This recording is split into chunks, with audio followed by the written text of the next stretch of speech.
bienvenidos. Este es nuestro programa especial. Es domingo, vamos a estar con ustedes, si nos permiten, hasta las 10 de la noche. El éxito de un gobierno, cualquiera que sea el signo político, radica en poder construir el insumo básico de la política, y es construir en la ciudadanía expectativas. A la gente, dicen los consultores, tan importante como cómo te sentís ahora es cómo crees que vas a estar vos, tu economía personal, en los próximos tiempos. Por eso es importante ver, y atención con esto, en que los números empiezan a rotar para el gobierno y la expectativa de que en los próximos tiempos la economía estará mejor empieza a bajar. Hay un malestar generalizado, por supuesto, en una parte de la sociedad que no adhiere al gobierno. Hubo banderazos significativos ayer en buena parte del país. Para que tengan una idea, muchos de nosotros que somos periodistas, obviamente, y que estamos todo el tiempo consumiendo información, ni siquiera estábamos enterados de que eso iba a suceder. Con esto les quiero decir es que muchas veces es un fenómeno espontáneo, la gente se moviliza, más allá de que después pueda haber referentes políticos que se suben a esto en el sentido de que confirman o lo validan. Es decir, hay un movimiento horizontal de las personas que no obedecen directamente a un partido o un espacio político. Ojo con esta cuestión. Quiero decir con esto que hay una disconformidad en una parte del electorado que lo que está diciendo es cómo puede ser que haya una agenda del oficialismo tan cruzada con la agenda de las necesidades reales. Nos referimos a que el gobierno con anteojeras avanzó sobre la remoción de jueces, el presidente, después de que el Senado haya inhibido el desplazamiento de estos jueces y los haya apartado, le puso su firma y después Casación también lo confirmó. Allí se produce una intranquilidad grande en una parte de la sociedad. Pero en otros temas también. Hoy saca un documento, un texto importante, Agustín Salvia, del Observatorio de la UCA, dice algo muy preocupante. Ahora en la Argentina, es la pobreza del 44,7%. Y advierte con sutileza, con cuidado, al estilo del Observatorio de la UCA, dice, atención, porque la clase dirigente, la clase política, está lejos de las necesidades de la gente. Permítanme, voy a presentar a mis compañeros y vamos a tener muchos temas hoy, algunos de suma complejidad. Está Adrián Amado, Pablo de León, está La Pagano. ¿Cómo le va? Y está Osvaldo Bazán. Bueno, yo les comentaba, en diversos puntos del país, otro banderazo. ¿Vos sabías que iba a ocurrir? Muy poco. Estoy habitualmente en las redes y más que nada la convocatoria que había comenzado tímidamente a comienzo de la semana, viernes a la tarde, sábado a la mañana, es cuando se puso más fuerte. Creo que tuvo mucho que ver el tema de los jueces. En principio, digamos, eso molestó mucho, sumado al tema de los dólares y a la situación general. Pero lo que más llamó la atención, fíjate, y esto me parece que da un inicio, un pie de lo que puede llegar a pasar. Durante la semana, el presidente había ido de visita a San Juan. En ese momento, en San Juan, una persona denunció que le mandaron una patota a la puerta de la casa, se vio por las redes, para que no saliera. Esa persona había tenido incidencia en marchas anteriores en San Juan, que no habían sido marchas muy fuertes. En San Juan no había habido marchas muy fuertes. A partir de que una patota fue a la casa de una señora que había estado en esa organización y que después fue escrachada por los medios locales de San Juan, la marcha en San Juan fue muy fuerte. Digo, la respuesta fue, ¿no quieren que salga? Vamos a salir. Me parece que tiene que tener, tanto el gobernador Uñac como toda la dirigencia, un ojo muy puesto ahí, porque el horno no está para bollos. El horno no está para bollos y es mucho más inorgánico. Muchas de las manifestaciones, en todo sentido, y no me refiero a las marchas o a los banderazos, también lo de la policía bonaerense en su momento fue mucho más inorgánico de lo que se cree y mostró cómo está atomizado allí el poder y la línea de mando. Hablemos ahora con Patricia Bullrich, si nos está escuchando. Patricia, ¿cómo le va? Hola, ¿qué tal? ¿Cómo están? ¿Cómo les va a toda la mesa? Bien. Bueno, la primera cuestión tiene que ver con lo que sucedió la semana pasada, con la remoción de los jueces que estaban sobre causas sensibles para la expresidenta. ¿Cuál es su mirada sobre eso? Bueno, mi mirada es que el gobierno y tanto el presidente como la vicepresidenta han decidido poner primera y avanzar muy fuerte sobre esta decisión de impunidad, de ir sobre las causas de Cristina Fernández Kirchner, tratar de generar una especie de, digamos, maquiavélica ficha limpia de algo que todos sabemos que sucedió en la Argentina. La remoción de los jueces, que son los jueces naturales de las causas, es algo muy, muy peligroso para la Argentina, porque es que alguien puede cambiar y poner el juez a su medida. Es exactamente lo contrario de lo que tiene que ser la justicia. También creo que fue una semana en la que de tener la idea de que iba a ser todo mucho más tranquilo, que había prometido el ministro Martín Guzmán, a una maxi evaluación como la que se llevó adelante, genera mucha incertidumbre, mucha desazón, mucha idea de que es un gobierno que avanza chocando todo sin importarle absolutamente lo que está pasando en la sociedad.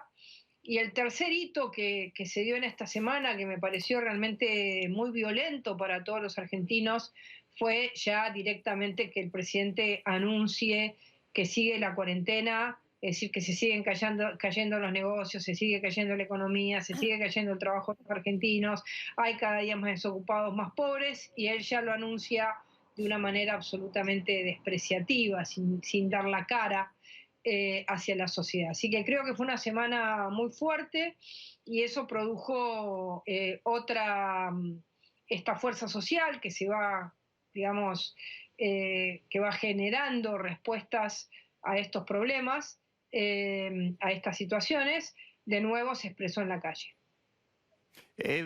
Bullrich, quiero volver al primer ítem que tiene que ver con estos jueces que fueron removidos. Esto indudablemente llegó a la Corte, los jueces le pidieron definiciones a la Corte y pareciera, como en la historia contemporánea argentina, que mucho de lo que va a ocurrir lo va a terminar definiendo la Corte. ¿Cuál es su mirada sobre la Corte, que ya en principio tomó cierta distancia del destino de estos tres jueces? Bueno, a ver, la Corte no podía la semana pasada trabajar sobre esto porque todavía no tenía caso, no había un caso. Hasta que no salió el decreto del Poder Ejecutivo, no tenía un caso para analizar. Eran comentarios, pero todavía no había actuado el Senado y no había actuado el mismo presidente de la Nación a través de un decreto. Bueno, yo confío totalmente que si la Corte tomó una decisión en su momento y decidió que estos pases de jueces eran constitucionales y lo avaló, que debería seguir la misma línea. No hay ninguna razón para cambiarla. No existe una jurisprudencia distinta en el medio que haga que la Corte cambie de opinión, a menos que tome una decisión netamente política, y se aparte totalmente del derecho. ¿Podría Así ocurrir? que ¿Usted cree que podría ocurrir eso? yo pienso que no, yo pienso que tiene un camino muy estrecho porque la Corte ya habló de esto. Cuando la Corte habla y sienta una jurisprudencia y dice, está bien que estos jueces vayan a ese lugar, es muy difícil que ahora diga, no está bien lo que nosotros dijimos. ¿Qué cambió? ¿Qué hubo? Y además, también sería decirle a todos los jueces, bueno, señores jueces, la Corte Suprema de Justicia de la Nación Argentina acepta que una persona que está involucrada en las causas que hoy maneja el Senado pueda cambiar los jueces a piacere.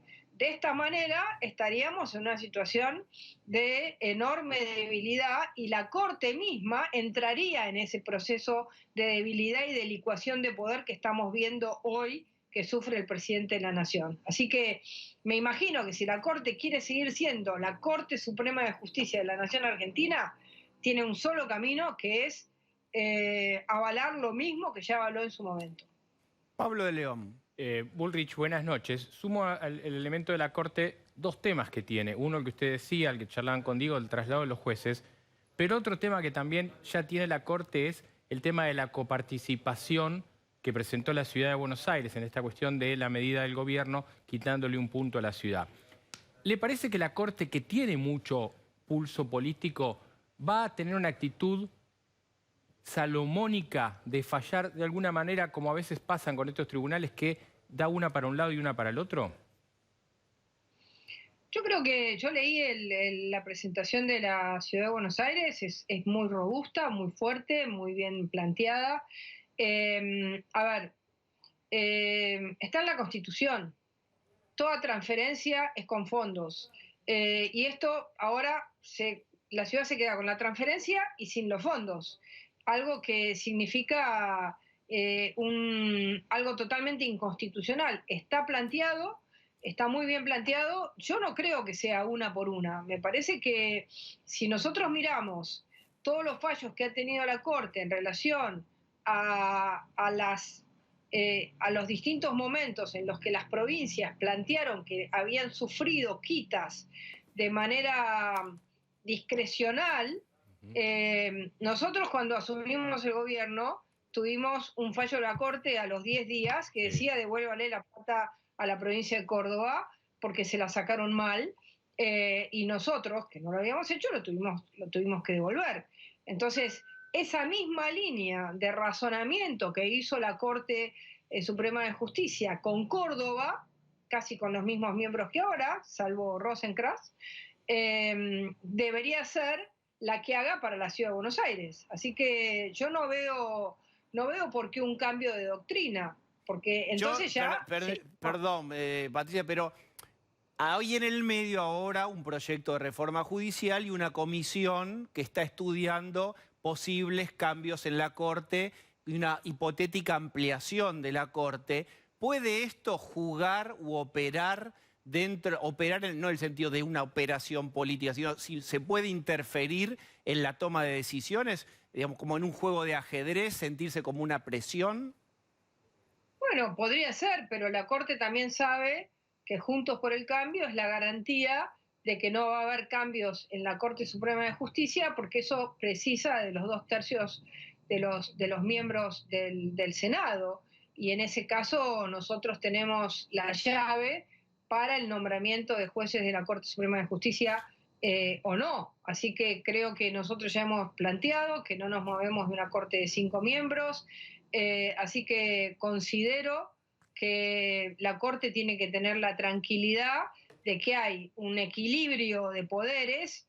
Por supuesto que nos gustaría tener más senadores que lo que tenemos, y no solamente 1/3, porque esa es una deformación bastante fuerte de la democracia argentina. Provincias que hace 30 años que las maneja el peronismo y entonces manejan el Senado y siempre lo han manejado, pero esta vez no tienen el tercio necesario ni para cambiar la Constitución ni para cambiar los jueces de la Corte. Así que nosotros somos esa garantía y ellos lo saben también. Entonces creo que tienen que moverse no con una presión, con un toma y daca o con te doy esto, me das esto, sino de otra manera, porque además... Bueno, en realidad deberían moverse a derecho, ¿no? Porque si no parece raro, porque es decir, ¿qué espacio político le garantiza la conformación de la Corte? Sí, en este caso no es una cuestión de espacio político, sino de equilibrio.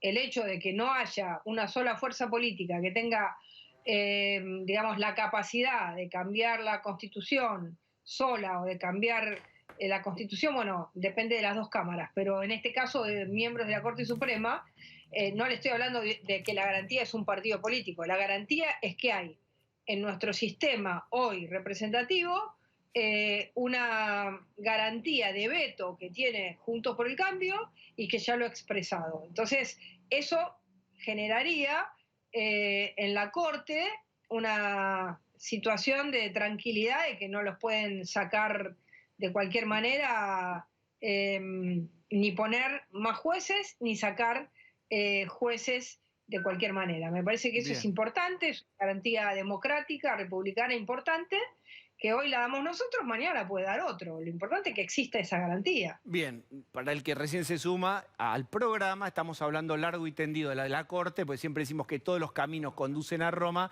y Roma es la Corte en la República Argentina, allí donde se termina dirimiendo, no debería ser así, pero es lo que es, los conflictos o las tensiones políticas o las decisiones. Marce Pagano. Buenas noches, Patricia, ¿cómo le va? Le quería preguntar sobre su opinión sobre la figura de Larreta, que al principio, cuando fue el anuncio por parte del presidente Fernández del recorte en la coparticipación, finalmente resultó ser mayor el recorte, salió con una postura muy contundente, firme, casi confrontativa, poniendo un límite en lo que él precisaba era como un avasallamiento sobre la coparticipación y los ingresos de la ciudad. Luego, la semana pasada, sobre el fin de la semana, reuniones y un tono más quizás como el que se venía dando de diálogo y acercamiento. Para lo que es el PRO, ¿cuál de las dos posturas es la que más le cierra? Pareciera que hay dos posturas de Larreta. No, me parece que no. Me parece que, a ver, Larreta, como Horacio, como jefe de gobierno de la Ciudad de Buenos Aires, tenía que dar una respuesta contundente, tenía que dar una respuesta firme, todos los que somos de la Ciudad de Buenos Aires, y que además, no solamente de la Ciudad de Buenos Aires, sino la Ciudad de Buenos Aires como la ciudad de los argentinos, esperábamos esta posición, mucho más yo como presidenta del PRO, de defensa de lo constitucional, de defensa de la Ciudad de Buenos Aires, de defensa de los que vienen a la ciudad, de los que se atienden en la ciudad, de los que viven en la ciudad, y sobre todo de un método, ¿no? Enterarse un minuto antes con alguien que venía, digamos, trabajando sobre el problema del coronavirus y las distintas cuarentenas, más allá de que la ciudad tuvo una posición distinta, fue como, a ver, una ruptura total y absoluta de las formas que llevó adelante el presidente Fernández. Es decir, Fernández directamente, digamos, generó a la ciudad un puñal por la espalda. Eso no daba lugar para ninguna otra cosa. La reunión del otro día... Pero después se retomó el diálogo. No en tanto la Ciudad de Buenos Aires ha ido a la Corte Suprema de Justicia. Si hoy en día, digamos, el gobierno de Fernández está profundizando esa misma línea, porque no solamente le ha sacado el 1,18 a la Ciudad de Buenos Aires, sino que además ha presentado un proyecto de ley en el Parlamento de la Nación diciendo que quiere barrer con todo, le quiere dejar a la ciudad el 1,4, que es lo mismo que tenía la ciudad antes de la transferencia de la policía. La verdad es que es un vamos por todo, y en esta situación, tanto Horacio como todos nosotros, vamos a poner un freno, y creo que corresponde eso, y corresponde, digamos, defender a nuestro electorado, a los ciudadanos que viven en Buenos Aires, a los que vienen aquí, y también a una forma de acción política. Si la forma de acción política es, te saco todo, y a la oposición, digamos, a mis amigos le doy todo, y a la oposición le doy para tomar agua con sal, no va, y no es la República, ni es la forma en que nosotros vamos a aceptar que traten a un porcentaje enorme de la ciudadanía argentina, ¿no? Patricia, ¿es cierto que hubo, si es mentira, lo tachamos, si lo olvidamos, haremos un bollito con la pregunta y al tacho, pero ¿hubo un debate o alguna sugerencia en alguno de los últimos Zooms de Juntos por el Cambio acerca de cuánto había que meterse en redes y estimular o validar determinadas marchas o banderazos, dada digamos, la crispación social, y en términos de que, bueno, los indicadores no son buenos, es decir, como calibrar la participación hacia la ciudadanía? Tanto sí, tanto no, no nos pasemos porque puede ser contraproducente. ¿Hubo algo al respecto? No exactamente en un Zoom, pero es un debate permanente. El debate permanente es cómo se construye la representación, cómo se mantiene la representación de la sociedad que nos votó, cómo nosotros seguimos siendo aquellos que representamos a una sociedad y además la tenemos que ampliar porque sacamos el 41% y eso no alcanza. Entonces hay un debate en Juntos por el Cambio respecto a si esto se hace, digamos, representando más fuertemente estas banderas o no. Es un debate que se da permanentemente entre todos los miembros. Y nosotros ahora en el PRO vamos a comenzar un fuerte debate interno sobre nuestra identidad, nuestras ideas y cuáles, digamos, aquellas cosas que nosotros le vamos a plantear a la sociedad hacia el futuro. Así que estamos debatiendo permanentemente, pero de una manera que para mí es muy importante, que es que la unidad de Juntos por el Cambio es una garantía para toda la sociedad argentina, no solamente para los que nos votaron, para toda, porque nosotros somos los que estamos representando esa contracara del vamos por todo, esa contracara del populismo, somos los que estamos representando esas ideas y esa manera de ver el país. Patricia Bullrich, gracias. Muchísimas gracias a ustedes. Un abrazo.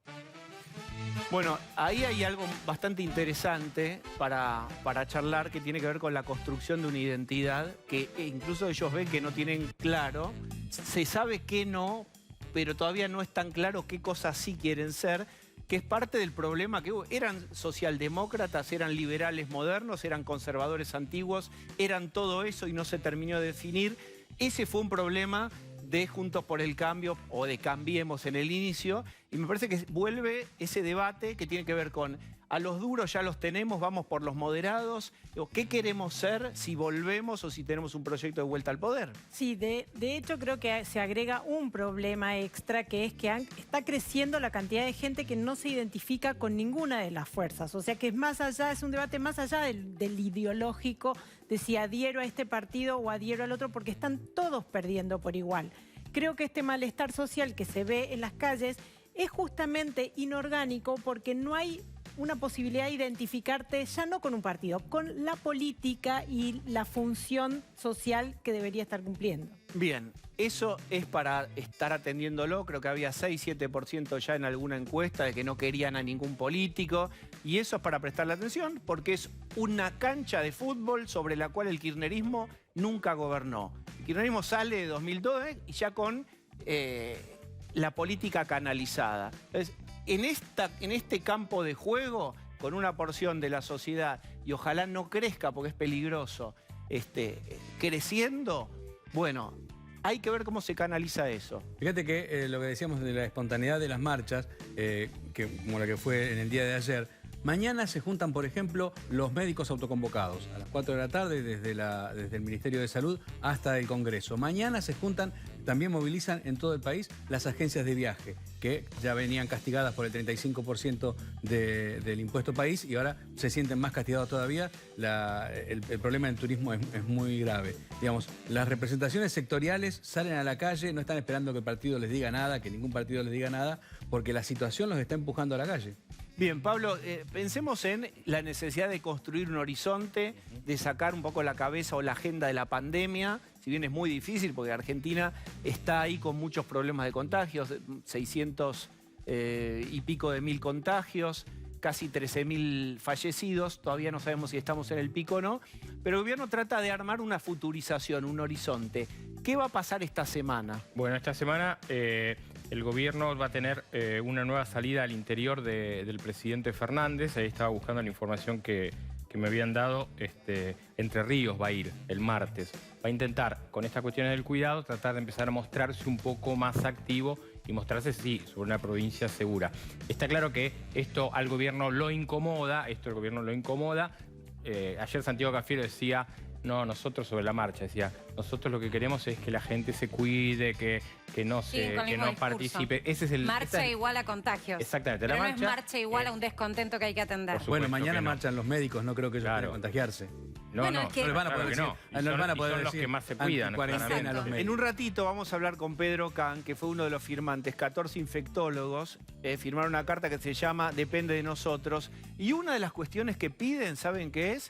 Que mejore la comunicación. Y una de las cuestiones que plantean es que se haga énfasis en lo positivo y no solo en lo taxativo y prohibitivo, de manera de recrear esa comprensión y acompañamiento casi unánime que hubo al principio del aislamiento. Es decir, hay algo que está gastado, decís, el miedo como operación mental ya está terminado. Bueno, ¿cuál fue la reacción del gobierno? La última semana habilitaron un canal de YouTube para comunicación del tema de reconstrucción de Argentina, se llama, en donde ponen videos acerca de estos anuncios que van haciendo a lo largo, es decir, como que pareciera que el gobierno dejó el tema de la pandemia y quiere reemplazarlo por anuncios positivos, siendo que lo otro todavía sigue sin solucionarse. Bueno, esto comienza desde que el presidente dice que no hay cuarentena, digamos, que cayó muy mal en toda la gente que está sufriendo la cuarentena. Los chicos no van a la escuela, no hay transporte. No hay transporte, no se puede pasar de una localidad a la otra. Entonces, que encima te digan no hay cuarentena, parece que te toman el pelo. Más aún, digo, lo que pasó el viernes, y creo que eso tenía que ver también con la masividad que tuvo la marcha de ayer, nos dijeron a 50 millones de personas que nos quedemos en casa por un video.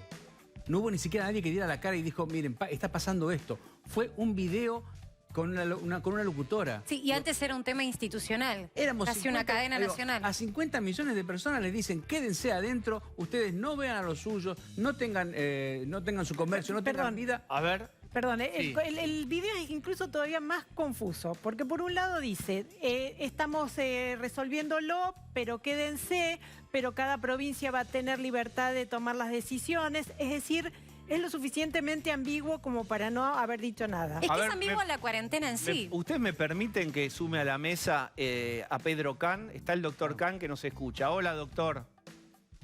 Buenas noches, ¿qué tal? ¿Cómo les va? A ver, ahí está el doctor Can. Bueno, súmese a este debate, estando de acuerdo o no. ¿Qué le pareció el modo de anunciar? ¿Qué representa este modo de este video? ¿Cómo la vio usted?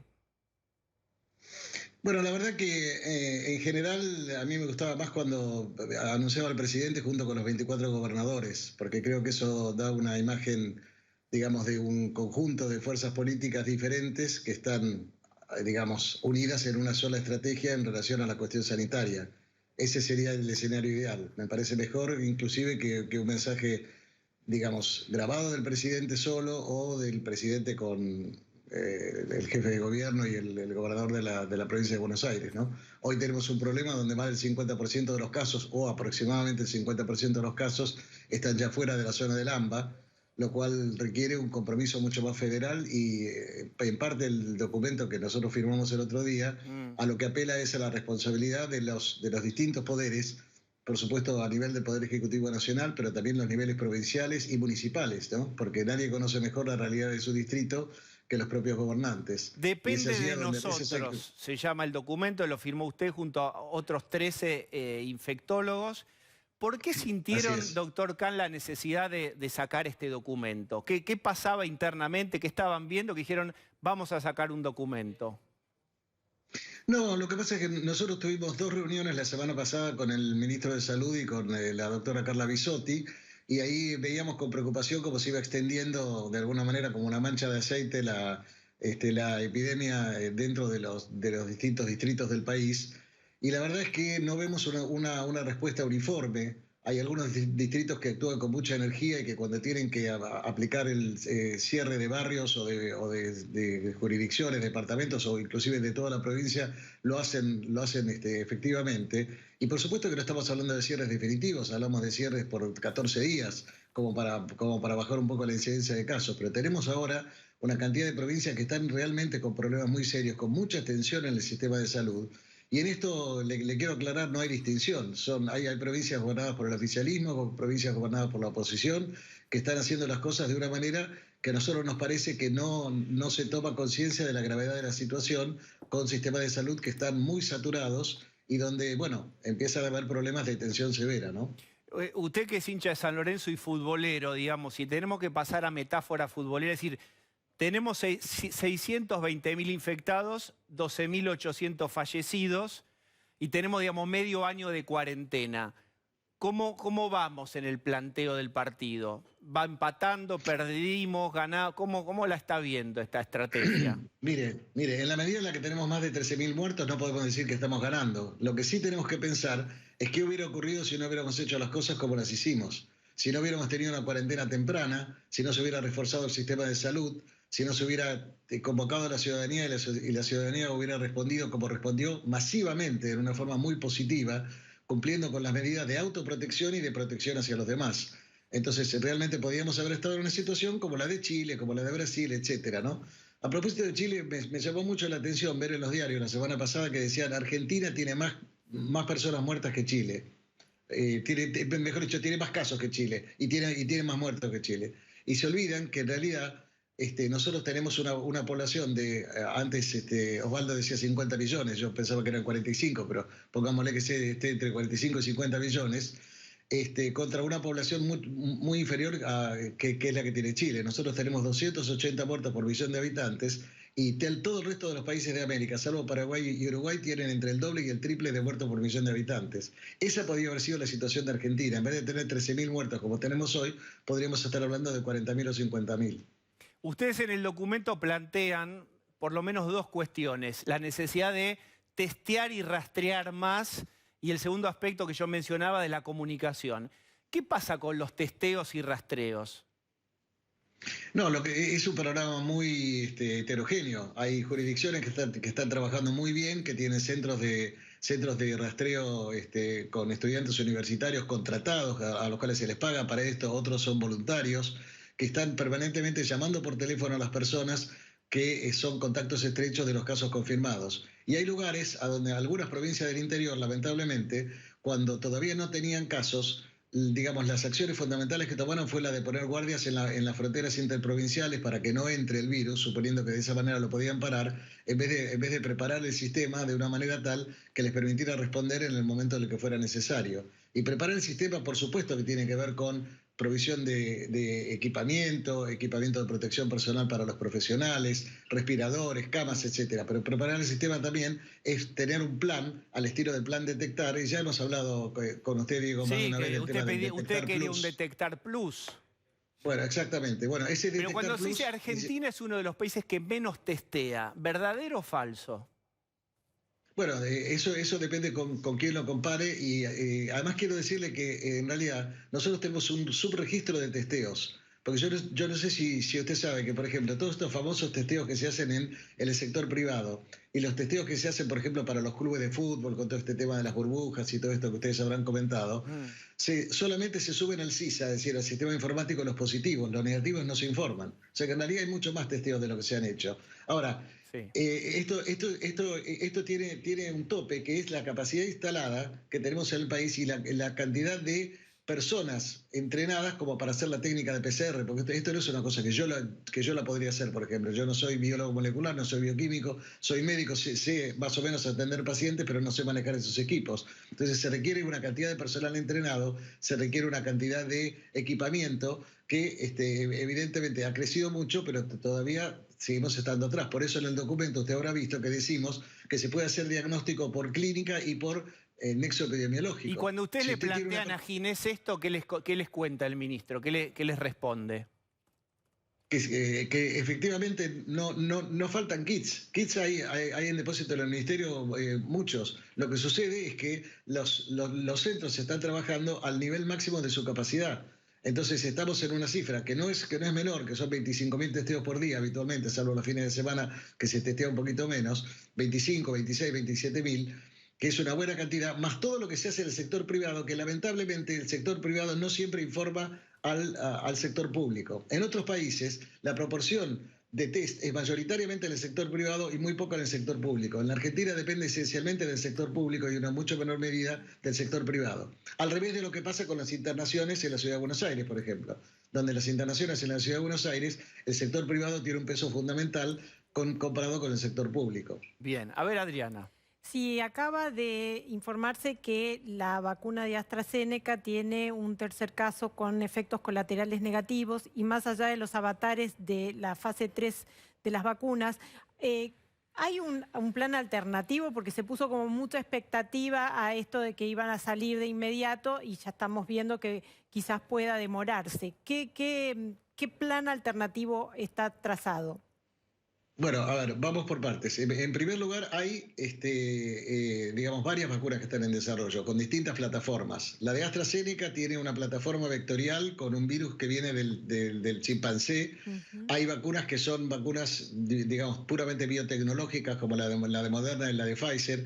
Hay vacunas como la que estamos investigando nosotros en Fundación Huésped, junto con el laboratorio ELEA y la gente de vacunar, que es una vacuna a virus inactivado, que es una forma más clásica de vacunación. Hay vacunas montadas sobre adenovirus humanos, de modo que el hecho de que una vacuna pueda tener problemas, la verdad que no le puedo contestar sobre este tema de AstraZeneca porque me acabo de enterar como usted, más o menos, sí, habrá que esperar la comunicación oficial. Ojalá no sea un problema serio que esté vinculado con la vacuna, sería una mala noticia, pero tenemos muchas otras alternativas. Entonces, de tantas alternativas que hay, cuesta creer que ninguna vaya a ser exitosa o que todas vayan a tener problemas. Permítame, pero no lo podemos doctor. saber hasta que... Sí, no, está claro. Quiero volver al otro punto, no sé, en lo personalísimo me parece importante, de la carta que ustedes, del documento que sacaron, en donde plantea que hay que tener mejor comunicación, que el gobierno y los gobiernos provinciales también tienen que comunicar de otra forma y menos miedo y más pedagogía, más didáctica. Sí, nosotros no dijimos menos miedo, lo que dijimos es una comunicación que no esté basada exclusivamente en la cosa indicativa o del temor, sino que sea más amplio. Hay que transmitirle a la gente la gravedad de la situación, de eso no tengo ninguna duda, y eso no se trata de meter miedo, es simplemente mostrar la realidad como es, pero además hay que hacer una comunicación, en nuestra opinión, sin que seamos comunicadores ni entendidos del tema, más propositiva y más segmentada. ¿Cómo es un ejemplo? ¿Cómo es una frase, digamos, prohibitiva, que ustedes dicen esto no, y cómo sería una propositiva? No. Mire, digo, yo prefiero hablar más de la comunicación segmentada. Lo que quiero decir es que hay una generación o dos generaciones de personas que no miran su programa porque no miran tele, que no escuchan la radio porque no escuchan ninguna radio, ni siquiera leen los diarios, se manejan por las redes sociales, se manejan por YouTube, etcétera. Bueno, en mi opinión deberíamos convocar a youtubers, a influencers, deberíamos a grandes comunicadores por las redes sociales para dirigirse a la gente joven, que es la gente que más tiene tendencia a infectarse, menos riesgo corre en general, salvo los casos que lamentablemente hemos tenido, porque hay casos de niños y casos de adolescentes que le han pasado muy mal, inclusive que han fallecido, pero en la gran mayoría no les va a ocurrir eso, pero son los que después van a transmitir esa infección a terceras personas, sus padres, sus abuelos, que pueden tener consecuencias mucho más graves. Entonces me parece que necesitamos una comunicación más segmentada, más dirigida. No puede haber un mensaje único para todo el mundo, pero esa es una opinión, digamos, de alguien que funciona más como espectador que como comunicador. Nosotros no somos especialistas en comunicación, a duras penas sabemos algo de medicina. Pablo de León. Doctor, buenas noches. Mañana es 21 de septiembre, día de la primavera, y en la ciudad evidentemente va a haber, igual que en el conurbano y en otras partes del país, mucha gente, y fundamentalmente mucha gente joven que va a salir a reunirse con amigos, con la familia y todo eso. A las autoridades sanitarias nacionales les molesta lo que está haciendo la ciudad con el tema de las aperturas, incluso ahora que van a suceder patios y terrazas de bares. ¿Usted cómo ve esta situación de las aperturas en la ciudad de Buenos Aires? Mire, yo siempre vengo repitiendo que no se trata tanto de el qué, sino del cómo. Es decir, si usted me dice que digamos, se están abriendo los bares, como todos hemos visto, y en los bares, como yo hoy caminando, hoy domingo salí a caminar aprovechando el día lindo y pude ver bares a donde estaba marcado en el piso con una cinta amarilla, en los lugares a donde estaban las mesas, la gente estaba separada una mesa de la otra. Yo creo que en esa situación el riesgo, no digo que sea nulo, pero es bajo. Ahora, he visto también bares a donde estaban amuchados, mucha gente alrededor de una mesa, y eso evidentemente es una situación de riesgo. Porque, digamos, la gente usa el barbijo, supongamos que lo tienen puesto todo el tiempo, pero inevitablemente a la hora de tomar o de comer usted se va a sacar el barbijo, como es natural. Entonces, efectivamente, si las cosas se hacen bien, se pueden hacer muchas cosas. Si las cosas se hacen mal, no se puede hacer ninguna. Ese es el punto. Por eso yo insisto en que nosotros mismos somos responsables de poder cuidar las aperturas que se van consiguiendo en los distintos distritos. Porque si la echamos a perder, entonces evidentemente va a haber que volver para atrás. Entonces yo creo que no es una cuestión de que el 21 de septiembre no se pueda festejar, se puede festejar. Ahora, ¿es lo mismo festejarlo sentados los jóvenes en un círculo y compartiendo con la guitarreada, con lo que sea, etcétera, etcétera? Si tomamos una botella de cerveza y vamos tomando del pico y la vamos compartiendo, o si cada uno tiene su botella, ¿Es lo mismo? No, no es lo mismo. ¿Es inevitable hacerlo mal? No, no es inevitable hacerlo mal. Podemos hacer las cosas de una manera tal que permita disfrutar del 21 de septiembre, el Día de la Primavera. De paso les digo, también es el Día de la Sanidad. Aprovecho para saludar a todos los trabajadores de la sanidad. Sí, los saludamos. Bueno, pero quiero decir, se puede festejar, se puede aprovechar esa situación, pero no hacer de eso un elemento de transmisión masiva que luego en 10 o 15 días la vamos a ver reflejada en los números. Así es, y de hecho ahí es donde faltaría que youtubers o influencers o los que sepan de comunicación lleguen a esos segmentos que también, lógicamente, por la edad y porque saben que no serían consecuencias tan grandes, son más omnipotentes y se cuidan menos, pero hay que dedicarles algo a ellos, ¿sí, no? Pero ahora está Osvaldo Bazán. ¿Qué tal, doctor? Buenas noches. Hola, Osvaldo, buenas noches. Ustedes hablaron permanentemente desde marzo con el ministro de Salud, dieron las indicaciones como comité. Sin embargo, muchas veces esas indicaciones no llegaron a los hospitales o a los lugares donde efectivamente muchas cosas deberían hacerse. La muerte, por ejemplo, en Tucumán del doctor Amenábar o del doctor Duré en Chaco, gente que se quejó profundamente de cómo se estaba tratando en cada uno de los centros de referencia de las ciudades el tema y que fueron castigados incluso burocráticamente por eso. Bueno, estos dos doctores que son muy importantes en el interior del país han fallecido. ¿Ustedes pudieron llegar en algún momento a la primera línea de los médicos a escuchar este tipo de problemas que hubo, que fueron muy claros y que en muchos casos hicieron que explotaran en algunas ciudades el número de contagiados? En Tucumán, por ejemplo, lo que el doctor Amenábar decía es que a los residentes de cirugía los hacían hisopar, los hacían atender en la guardia y los hacían atender en cirugía consecutivamente, sin ningún tipo de cuidado. ¿Ustedes pudieron enterarse de esto? Por supuesto que estamos enterados. Además, yo leí su nota que publicó estos días usted sobre esto, así que conozco bien el caso del doctor Amenábar. Lo tiene estudiado a Bazán. Mire, el doctor Carlos tiene estudiado. No. La verdad, con todo respeto para Bazán, tengo otras cosas para estudiar. Tengo que estudiar mucho sobre coronavirus. Hágalo. No me dedico a estudiar va a ser personas. más productivo, doctor. Seguramente. Pero en todo caso, lo que quiero decir es, a ver, Osvaldo, usted plantea un problema que hay que entender una cuestión muy concreta. Nosotros tenemos un sistema sanitario fragmentado. Sí. Un sistema sanitario que está fragmentado horizontalmente y verticalmente. ¿Qué quiero decir con esto?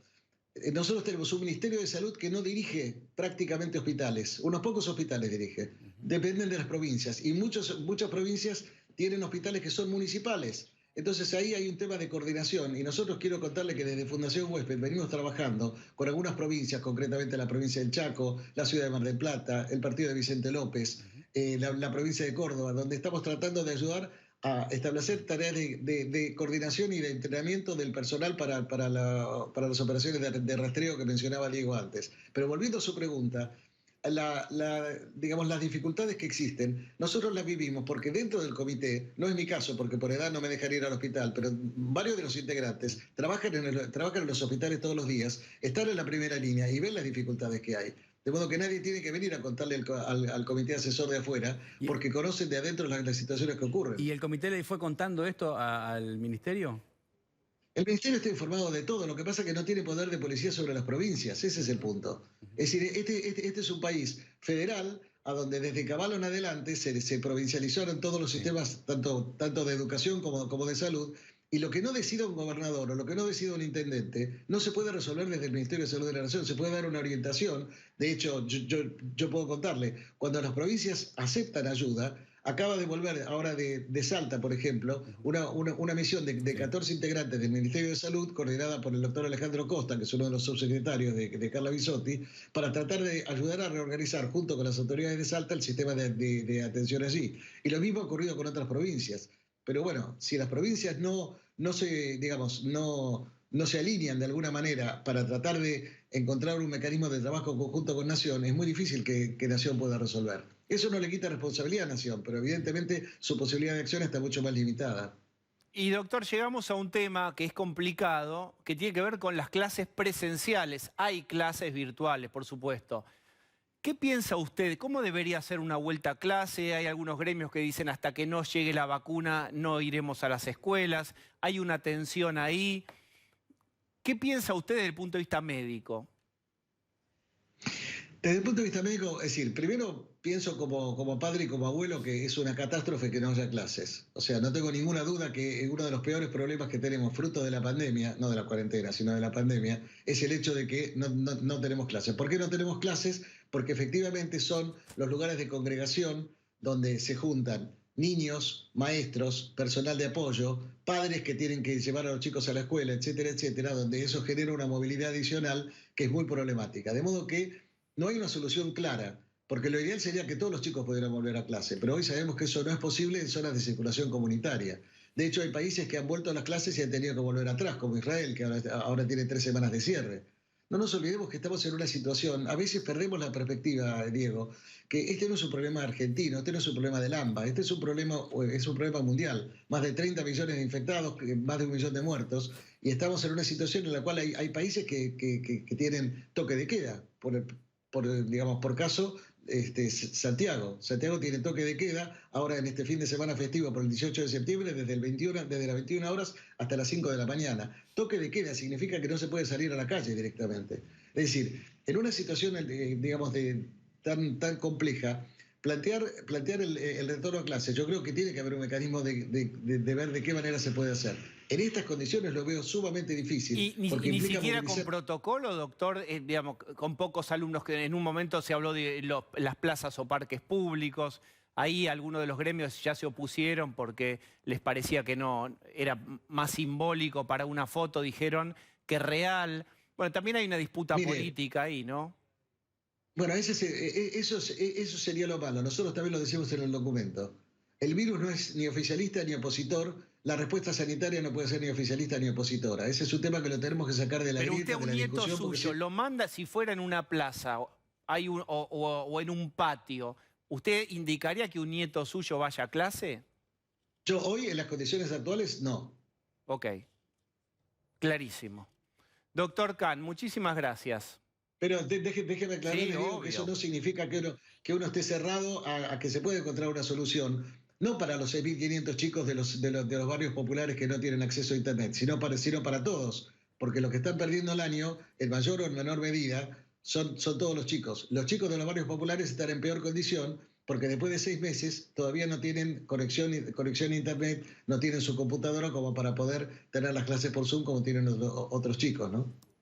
Doctor, usted es muy gentil cada vez que un domingo habla con nosotros, interrumpe su situación familiar y se dedica a atajar penales. Lo hemos paseado por todas las bolillas del bolillero. Gracias. Al contrario, gracias por la invitación. Bueno, muy bien. Tenemos una noticia de último momento, Marce. Sí, en realidad es la continuación de una noticia que venimos contando desde el miércoles. Cuando se conocieron las restricciones cambiarias, lo que notamos es que muchos, cuando accedieron a su home banking y se disponían a consultar si podían comprar o efectivamente querían comprar el dólar ahorro para atesoramiento, el del cupo de $200, se encontraron con que no había sistema. Es decir, estaban los home office caídos, las aplicaciones de los celulares te rechazaban esa posibilidad y mandaban el mensaje de que estaban adecuándose a las nuevas normativas del Banco Central. ¿Por qué digo que es la continuidad de una noticia? Porque fue atendible o entendible para el día miércoles, que era el día posterior, 24 horas. Hablamos, ¿no? Home banking. Sí, todo lo que es compra virtual, que en efecto es lo que se puede realizar. Digamos que 48 horas, 72 horas parecía algo lógico. El problema es que estamos a domingo, que hora es ya, bueno, casi las 9 de la noche, ya pasaron unos días de que la normativa fuera anunciada y los bancos ya avisan que por lo pronto no tienen los sistemas adecuados para poder operar a partir de mañana. ¿Cuál es el punto acá? Los bancos dicen, no es que no tenemos un sistema de tecnología plausible de una adaptación. No queremos usarlos. No, el problema es que la base de datos que se tiene que aportar, la tiene que aportar en una parte el ANSES y en otra parte es la AFIP. ¿Por qué? Porque hay un entrecruzamiento de datos que propone la nueva normativa, cuya propuesta es, por ejemplo, que ahora los bancos tienen que chequear si la persona que se dispone a comprar, por ejemplo, cobra algún subsidio, alguna asignación por parte del Estado. Por ejemplo, el IFE. hay un montón de personas. O, por ejemplo, tiene que chequear si esa persona, ese cliente, no pidió el congelamiento de su crédito UVA, de su cuota o crédito prendario, de esa cuota que estaba anclada al UVA. Y vos decís, bueno, pero es fácil, el mismo banco puede ver en su base de datos. No, porque puede esa misma persona haber tramitado una cuota de un prendario, un congelamiento o de un hipotecario en otra entidad financiera, que no es la que está pidiendo o la que interviene para la compra de dólares. Toda esa adecuación tiene como figura central el Banco Central. Y otra vez volvemos a esta puja que hay en el gabinete, porque Pelle es quien tiene que dar respuesta a los bancos. Los bancos nada tienen que hacer con interlocutores de ANSES o de AFIP. Entonces ahí lo que falta es un diálogo para ver cuando se anuncian las medidas si efectivamente está el terreno dado para que se concrete. Si vas mañana a comprar dólares de manera online, probablemente no puedas. Bueno, gracias. Voy a recibir a una invitada, es un lujo. Vamos a hablar con ella de varios temas. Vamos incluso a hablar sobre algo que podríamos meter en la carpeta batalla cultural, porque en este país se discute todo. Gracias, Beatriz Arlo, por estar. ¿Cómo estás, Diego? Bueno, yo te leo una frase. Y usted diga lo que se le ocurra. Lo que nos hace evolucionar o crecer no es el mérito, como nos han hecho creer en los últimos años, porque el más tonto de los ricos tiene muchas más posibilidades que el más inteligente de los pobres. Y entonces no es el mérito, es darle a todos las mismas oportunidades de crecimiento y desarrollo. Firma el presidente de la Nación en el marco de la discusión conceptual sobre el valor del mérito y la meritocracia. Sí, abrimos una discusión con eso, porque hay un elemento que el presidente no nombra, pero que es una dimensión tan importante como la del mérito, que es la herencia. Un famoso economista francés, Piketty, la analizó largamente, es decir, la herencia te coloca en lugares diferentes de la sociedad y en lugares diferentes de la economía. Por tanto, la herencia, sin duda, marca cuáles serían los caminos que el posible mérito puede recorrer.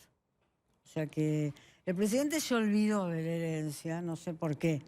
Pero está más del lado, lo que vos planteás está más del lado de ese planteo, digamos, de cuestionar.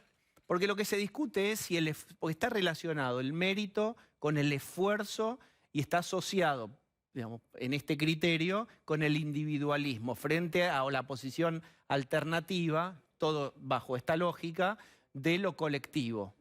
La herencia lo que hace es que a igual capacidad de mérito, no todos lleguen al mismo objetivo. Esto es lo que hace la herencia. Te hace partir de una línea más atrasada o más adelantada en la carrera y supongamos que todos los que corren esa carrera despliegan el mismo mérito. Pero lo que han perdido de ingreso a la carrera, que es lo que tiene que ver con la herencia, y cuando digo herencia no digo solamente la herencia económica, digo la educación recibida desde los primeros años de la vida, no la compensación después, que siempre es una compensación que tiende a ser tardía. Entonces, los que corren esa carrera están definidos de algún modo por lo que han recibido como herencia, que no es solamente una herencia económica. Por ejemplo, yo no recibí ninguna herencia económica, pero recibí una herencia cultural. Nací en una familia de maestras. Eso definió mi herencia. Me puso ya unos metros por delante en la carrera porque mi madre y mis tías eran maestras. O sea que cuando hablamos de herencia no estamos hablando simplemente de millonarios, que Fernández es un poco elemental cuando habla. Sí, porque habla de pobres o de millonarios. Y para hablar del mérito lo que uno tiene que pensar es cuáles son los pasos y en qué camino y cuáles son los pasos que se da para recorrer un camino y en qué orden es la largada. Lo que pasa es que me parece que en el planteo el mérito está alrededor del esfuerzo en este planteo. ¿Qué pensás vos de la idea del esfuerzo? Perdóname que te insista, pero hay una enorme diferencia ahí que hace una parte de la sociedad respecto de la otra, ¿no? Es como la cultura del esfuerzo como si no fuera reivindicada. Hay mucha gente que sí la reivindica. Entonces dice, no, esto es un esfuerzo solidario, compartido, colectivo. Pero vos decís bien cultura del esfuerzo y eso se aprende. Eso se aprende. La cultura del esfuerzo se aprende. El capitalismo desde el siglo XVIII fue una gigantesca máquina de entrenarnos en una cultura del esfuerzo. La cultura del esfuerzo, que yo de ninguna manera condeno, la cultura del esfuerzo se aprende. Yo no puedo decirle a un pibe o a una piba que nació en las peores condiciones, que vio a sus padres fracasar una y otra vez, que tienen que desplegar la cultura del esfuerzo, porque no ha habido quien se las enseñara. La cultura del esfuerzo se aprende en la escuela. Y ojo, esto tendrían que reafirmarlo los pedagogos que dicen no tenemos que calificar, no tenemos que poner nota, no tenemos que decirle nada a los niños, que los niños... No, la cultura se aprende, la del esfuerzo. ¿Vos crees que hay que reforzar esa idea? Yo creo que hay que reforzar la idea del aprendizaje.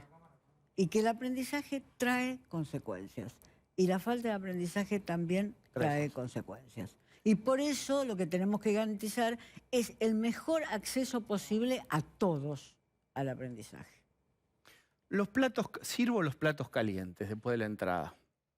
En algún momento, en mayo, nos viniste de visita y dijiste, yo me equivoqué con Alberto, pensé que la iba a conformar con menos a la dama, mencionando a Cristina Kirchner, como que Cristina ocupó mucho más la escena de lo que vos creías.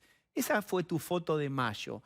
¿Cómo ves ahora la foto de esa relación? Primero te pongo una nota a pie de página. Haga. Debo haber sido la única persona en la Argentina que en un canal de televisión usó el verbo equivocarse. Porque la única, porque las redes sociales se poblaron de que yo me había equivocado y me equivocaba. Nadie se equivoca, nadie reconoce nunca una equivocación. Salvo Sarlo.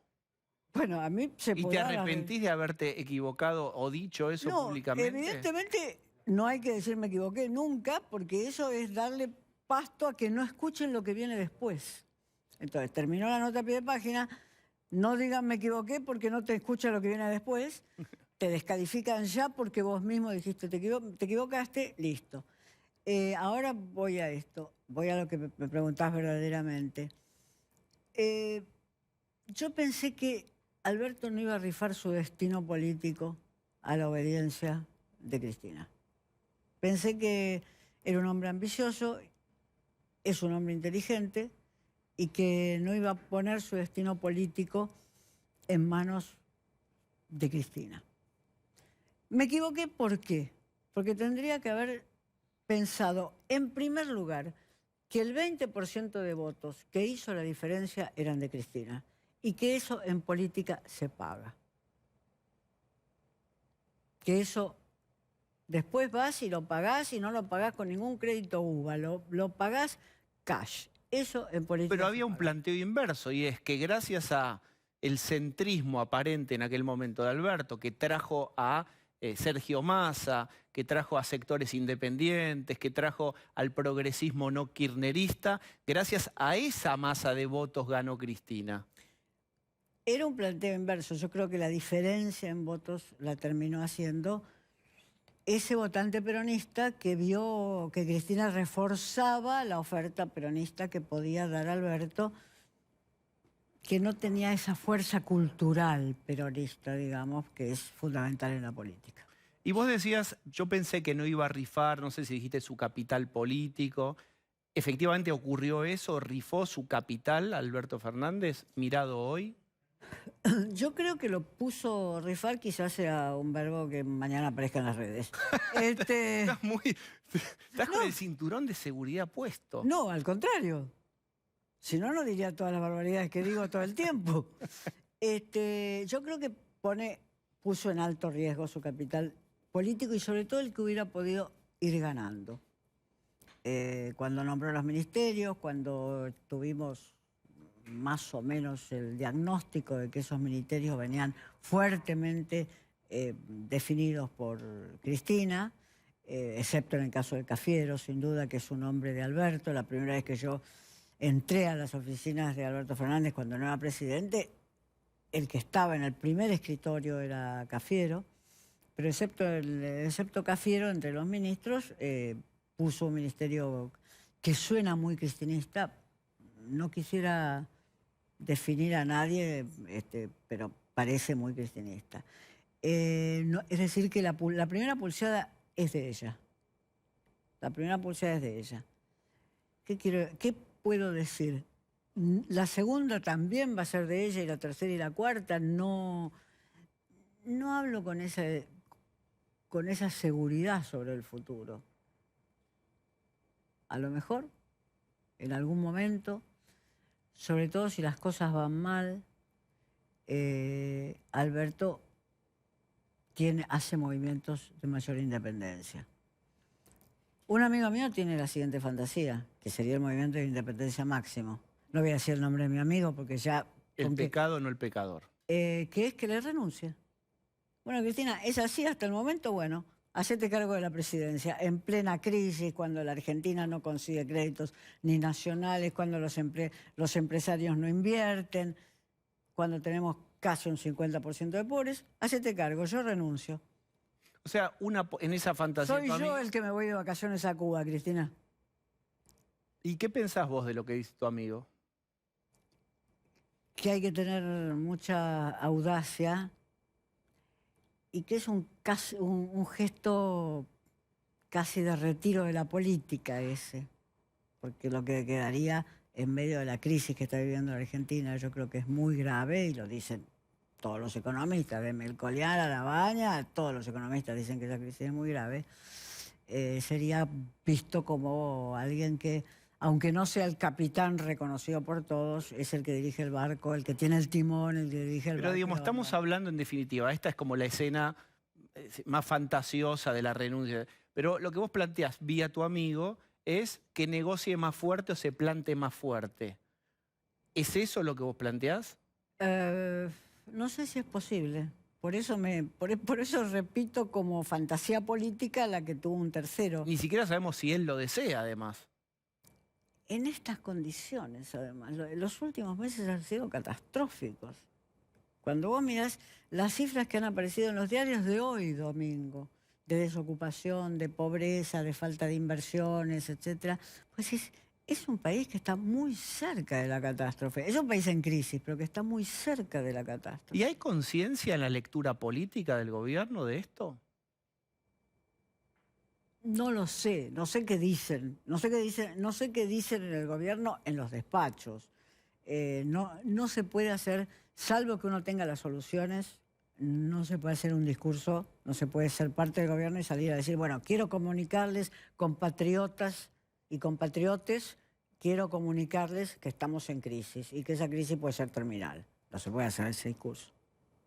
Vos fuiste una muy buena retratista de momentos sociales de la Argentina. Por supuesto, mi memoria me va a traicionar y no voy a recordar el nombre de tu libro, en donde vos retrataste cómo cambia el paisaje social en el declive del menemismo, en donde viste la gente sobre los cartones a la salida de los subtes, la contraposición de los shoppings, etc. ¿Vos viste eso? ¿Qué ves ahora? Ahora, en las últimas semanas, por la pandemia, veo que afortunadamente, por lo menos en la ciudad de Buenos Aires, está operando el gobierno de la ciudad, porque la gente ya no está masivamente, los pobres ya no están masivamente tirados en las veredas. He recorrido bastante Buenos Aires en estos días, y vos también lo habrás comprobado, vos viste que ha disminuido el número de gente que está durmiendo en la calle, y eso tiene que ver con un gobierno que se hace cargo de los problemas y peligros, no solamente para los pobres, sino para todos, que significa 5.000, 6.000, 10.000, 12.000, esos eran los números que oscilaban de la gente que está durmiendo. Pero no veo mucho más que eso de cambios en la ciudad hoy. Bien. La ciudad sigue siendo una ciudad relativamente próspera y de capas medias. Vamos a volver a la ciudad porque te voy a preguntar por la figura de Larreta, etcétera, pero déjame más obsesivamente terminar de cerrar la cuestión de la actualidad y la situación social. ¿Cómo la ves vos, la situación social más general? ¿Cómo ves, por ejemplo, los banderazos que se manifestaron en no sé, muchas oportunidades y en muchas ciudades? ¿Te parece representativo, orgánico, inorgánico? Bueno, es inorgánico porque además hay una ausencia de los partidos políticos. Podemos tener frente a eso dos respuestas. Los partidos políticos ya se han disuelto. La teoría sociopolítica o de sociología política, la disolución o la pérdida de importancia de los partidos políticos, o tenemos que decir, bueno, sin partidos políticos no sé cómo se puede hacer política hasta que no inventemos otro tipo de aparatos. Los partidos políticos están como anestesiados, como desmayados, digo los partidos políticos de la oposición, y estoy pensando en primer lugar en el radicalismo. O sea que la presencia en esas movilizaciones prácticamente no existe. Está la izquierda que está siempre en esas movilizaciones, muy meritoriamente, a mi juicio, y después son ciudadanos desorganizados y eso se refleja en las consignas. La palabra que más se repite es chorra. Digamos que no es una palabra que conduzca a articular un sistema, un programa político, ni siquiera contra los chorros, digamos. Entonces, son masas que necesitan, como toda masa movilizada, que necesita un cierto tipo de dirección. Hablando de la dirección, supongamos a estas manifestaciones más próximas ideológicamente a Juntos por el Cambio. ¿Cómo ves la emergencia, bueno, esta plataforma más nacional, el que lo han colocado Horacio Rodríguez Larreta? Bueno, yo creo que él se colocó solo porque parece ser un gobernante eficiente en la Ciudad de Buenos Aires, o sea que no lo han colocado, sino que frente al desastre de Macri, frente al desastre con Macri presidente y después Macri yéndose a tomarse unas vacaciones en el Mediterráneo, frente a eso Rodríguez Larreta parece un político más confiable. Su gestión fue la gestión de un político confiable. No se le puede contraponer a Vidal porque Kicillof puede decir que Vidal hizo todo mal, pero uno tiende a raramente coincidir con Kicillof, digamos. Entonces, sin duda, Rodríguez Larreta aparece como una alternativa. Es un político de estilo austero.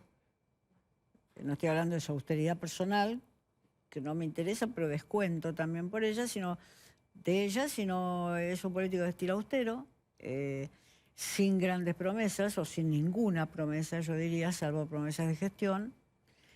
Y, por supuesto, ha tenido la suerte de gestionar una ciudad que, si vos sos medianamente inteligente y muy trabajador, como parece ser Rodríguez Larreta, a diferencia de su antecesor en la ciudad. ¿Es alguien Macri. que vos votarías, a quien vos votarías de Larreta? Ay, Te sorprendí. Yo no vengo votando positivo desde hace muchos años, o sea que no te podría decir. Pero no diría jamás. Yo no vengo votando positivo desde hace muchos años. Por supuesto, no lo voté a Macri, tampoco la voté a Cristina, tampoco lo voté a Néstor. Por suerte, cuando tuve que decidir, yo no estaba en la Argentina.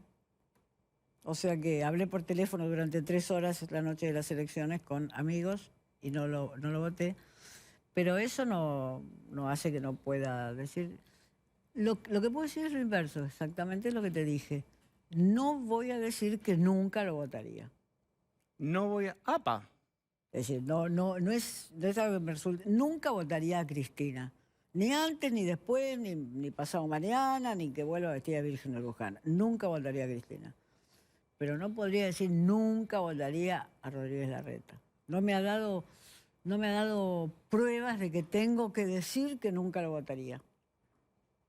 Beatriz, muchas gracias por este ratito de conversación. ¿Qué examen que me has hecho? No, bueno, a tu altura. Ojalá haya yo estado. Gracias. No, gracias a vos. Bueno, acompáñenme porque novedades. Tuiteó el ministro de Educación, Nicolás Trota. Recuerdan que estábamos hablando hace un ratito sobre una hipotética, pero nunca plasmada, vuelta a un plan de vuelta a clases, con protocolo. Eso no está en los planes todavía, salvo que el tuit tenga algo que ver con eso. No, el tuit tiene que ver con que mañana a las 13 horas, ahí lo estamos viendo, lo que dijo Nicolás Trota. Desde Educación promovemos el regreso a las escuelas, pero siendo conscientes que se debe priorizar el cuidado de la salud de niñas, niños, adolescentes, docentes auxiliares y directivos. Se debe tener la certeza de no exponer a nuestra comunidad a un riesgo innecesario. Bueno. Esperen un poquito, a ver, quiero volver a eso, porque Sigue, ¿eh? Promovemos el regreso a las escuelas, pero siendo conscientes. ¿Ves? Quiero tomar plena conciencia de lo que está queriendo comunicar ahí Trota. A ver, bajen, si se puede y son tan gentiles. Bueno, una similar mirada se comparte con 23 provincias en cuanto a la complejidad del regreso. Solo con el gobierno de la ciudad se difiere en cuanto a las condiciones para el retorno. Para ello, mañana tendremos una reunión con los ministros de Salud y especialistas. Propondremos establecer un indicador objetivo que traiga certezas a porteños y porteñas sobre el momento adecuado para retomar actividades. Solo así sortearemos diferencias. No renunciaremos a bla, bla, bla, bla. El tema es así. Mañana se juntan Trota y Ginés con Soledad Acuña, la ministra de Educación, y con Fernán Quirós. ¿Qué están discutiendo? Están discutiendo el tema de las clases presenciales o no en la Ciudad de Buenos Aires.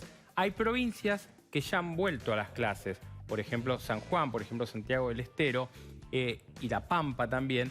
Entonces, acá lo que dice el gobierno nacional es, la ciudad no respeta las mismas cuestiones epidemiológicas, no las contempla de la misma manera que las otras provincias. Hay 23 provincias que están de acuerdo con una cosa y la Ciudad de Buenos Aires no está de acuerdo con esta. Y lo mata esta. argumentativamente, porque lo que hace Trota es ir un paso más adelante. Lo que había dicho la ministra de Educación de la Ciudad de Buenos Aires es que tenían detectado aproximadamente 6.500 niños que estaban en una situación imposibilitados de acceder a una computadora con conexión a internet. Lo que hace en sus redes sociales Trota es reiterar que quiere la geolocalización de esos niños y que ya tiene a disposición esas 6.500 computadoras con acceso a internet. Claro. Digamos, es una chicana política, si me permiten, porque en realidad se está pulseando con lo que seguramente sea una realidad, pero saca la Ciudad de Buenos Aires y saca el número de 6.500. Supongamos que se infló, supongamos que no es la cifra. ¿Alguien puede dudar que en todo el país no está garantizada la conexión a internet con una computadora para cada niño que está en edad escolar? Pero no solamente eso. La chicana se la devuelven diciéndole, ¿cómo Ginés González García da el ok a que los chicos puedan jugar en la plaza? Porque eso está sucediendo. Y no puedan los chicos ir a una plaza o a un parque abierto a tener clases. Esta es la chicana que devuelven desde la ciudad y esta es la discusión que va a tener mañana, con lo cual claramente llegan a esta reunión con diferencias serias entre la ciudad y la nación respecto de las... Pero perdóname, déjame ser un soñador y tal vez no sea el o sí. Pero digo, si te dan la reunión y te la aceptan, ¿no hay una ventanita? Sí. Bueno, si te dan la reunión, no es que un no pueda transformarse en tal vez. En el tuit hay un tuit que no leíste porque es un hilo largo, que dice que se votó por unanimidad que solo eso iba a ocurrir si había cero de circulación de virus. Yo le quisiera agregar dos cuestiones. Una, a lo que vos decías, la educación virtual en Argentina no depende solo de una computadora y una conexión, sino también de las condiciones de los chicos. También estamos sobreestimando la continuidad educativa solo porque existe la conectividad. Y otra cuestión es que lo que estamos viendo en los otros países, que la nueva anormalidad va a ser que se aproveche el momento en que se pueda restablecer algún vínculo con las escuelas, después volverán a tener que estar en casa. Lo que no se puede es dejar meses y meses y meses. Pero perdón, yo quiero poner un tema acá, porque una cosa es, lo que dice Adriana es total, aparte hasta se engrandece la figura del rol paterno como si fuese un docente, no necesariamente todo tiene la metodología de acompañar a los niños. Pero lo que quiero decir es lo siguiente, tampoco se puede fustigar la figura de un ministro a nivel nacional que está tratando de que no le caiga un solo muerto en una escuela, ya sea un niño o un docente por COVID, porque las condiciones a nivel país de las escuelas y sanitarias también no son las de Alemania, Marcela, las de Suecia. Pero no están hablando de, estos 6.500 chicos no están hablando de ir a las escuelas, están hablando de usar espacios en parques. Yo hablo del regreso, en sí. Claro, pero no es eso lo que se está discutiendo, no se está discutiendo el regreso en sí, se está discutiendo el regreso en sí. Sí, pero en principio, la metodología de regreso. En principio los 6.500 chicos que no se pudieron comunicar en ciudad. Ese es un tema. Bueno, digo, eso es el primer tema. Ese es un tema, por eso ahí está lo que te dice Marcela, que le dicen, bueno, queremos la geolocalización de 1.500 chicos para ver realmente si es así, y nosotros, Ministro de Educación, vamos a ir. Claro, pero ahora la ciudad está poniendo la discusión sobre las clases presenciales en plazas y parques. Sobre la metodología. Está bien, pero digo, ni siquiera se puede tratar sobre esos 6.500 chicos que teniendo una computadora tampoco podrían hacer las clases virtuales. Y además, acabamos de escuchar al doctor Kahn, que dijo, que fue muy clarito, desde la época de Cavallo, tanto la salud como la educación están provincializadas. Sí. Y estas decisiones que se tienen que tomar, por ejemplo, por eso decía, los hospitales de las provincias fueron los que hicieron mal las cosas, porque ellos tienen, los gobernadores son los que tienen derecho sobre eso. Entonces, ¿qué pasa? En salud tienen el derecho, pero en educación no se puede la ciudad decir, miren, hay 6.000 chicos que tienen sí o sí que tener al menos 2 días de comunicación en la plaza, porque las plazas están llenas de chicos hoy. Sí. A mí me parece que lo que es importante y lo que todos buscamos cuando estás en el medio del barco y se mueve, y lo único que te serena es la línea del horizonte. Lo que te baja la ansiedad y la desesperación es que allá hay un horizonte. Exacto. Y que algún día descenderás de ese lugar que no te es grato. Oh, qué poeta. Porque, ¿qué es lo que yo quiero decir con esto? Digo, si supiéramos que se pueden probar protocolos de a tantos alumnos en tal patio, en tales, que te digan algo, lo que es paralizante y que genera mucho malestar es que no haya ningún horizonte de nada. Si dicen, vamos a probar muy despacito en tal fecha, de este modo y de este modo, habrá que llevar a los alumnos de este otro modo. Si hay algo propuesto ahí, por lo menos vos decís, es propositivo. Hoy es más prohibitivo que... Sí, Diego, pero de todas maneras, partiendo de la base que vos podés darles, y por supuesto estoy hablando de lo que es la educación pública, los recursos necesarios para que cada escuela esté en condiciones, incluso si es en un patio abierto. No todas las familias tienen hoy posibilidad de acceder a la compra de insumos para la higiene de sus niños. Anda abriendo, anda parcializando. Si no, digamos, hasta que no esté todo, pero fíjense que esto se relaciona estrictamente con lo que decía Can de comunicación propositiva. Claro. Está probado que cuando vos involucrás a los chicos, los adultos aprenden mucho más rápido. Esto se vio, por ejemplo, en la comunicación de la ecología, que muchas veces viene de los chicos a los padres. Cuando vos trabajás con cómo se vuelve a la escuela de manera ordenada, también estás educando los protocolos de fuera de la escuela. Ese es el valor, además, socializador que tiene la escuela. No se trata de que se vuelvan a dar clases todos los días. ¿Sabes el valor que tendría que por lo menos una vez al mes hubiera ese horizonte de certeza y de decir, vas a buscar... Yo coincido con vos, Adriana. Lo que yo planteo es que esto es Argentina y que la realidad de Argentina lleva a que haya escuelas que no tengan ni calefacción y muchas veces agua potable. Y no me tengo que ir mucho más allá del interior que ver la provincia de Buenos Aires. Este déficit que tenés estructural, después lo van a padecer o lo van a pagar los chicos y los docentes. No, pero mira, la realidad. Claro, pero la enfermedad es mortal. Pero te acordás...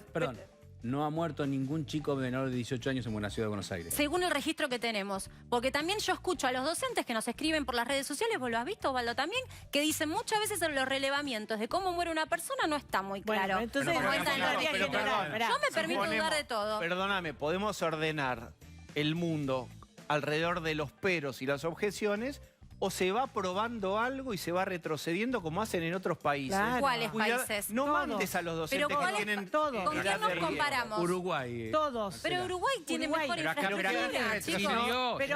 Se retrocedió en San Juan. Si vos querés, lo que hacemos es agarrás el globo terráqueo, lo girás, pero pones el freno de mano. Y hasta que no aparezca la vacuna, queda el freno de mano y la tierra no puede girar. Tenés razón. Lo que no quisiera es que incurramos en una situación, por eso lo planteo, como estamos viendo no sé en cuántos países, no sé si pasa en Chile, que vas a ciudades y la gente se paga su oxígeno y va caminando como vimos acá en esa es la peor imagen posible. En Orán. Pero eso existe en Argentina. Pero esa es una imagen catastrófica. Pero existe. Pero entonces bájalo a tierra con protocolo, fíjate si puede... En un momento con recursos, Diego. Marce, en un momento empezaron a abrir bares, en otras cosas.